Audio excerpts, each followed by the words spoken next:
vaxtınız xeyir olsun. Zəngəzur TV-də ən son xəbərləri diqqətinizə çatdıracağıq. Ötən gün Prezident İlham Əliyev dünya çempionu olan Azərbaycan minifutbol milli komandasının üzvləri ilə görüşüb. Görüşün sonunda ölkə başçısının komanda üzvləri ilə bir-bir selfie çəkdirməsi marağa səbəb olub. Baş Dövlət Yol Polisi İdarəsi əlverişsiz hava şəraiti ilə bağlı hərəkət iştirakçılarına müraciət edib. Müraciətdə sürücülərə xəbərdarlıq edilib ki, yollarda yarana biləcək xoşagəlməz halların qarşısının alınması üçün ehtiyatlı olmaq və yol hərəkəti qaydalarına ciddi riayət etmək lazımdır. Ukrayna prezidentinin ofisinin rəhbəri Andrey Yermak ABŞ-yə səfərə yollanıb.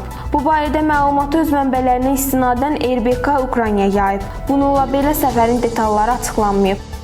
Vaşinqton mümkün İran nüvə proqramı sazişi çərçivəsində Tehranın uran zənginləşdirməsinə icazə verməyəcək.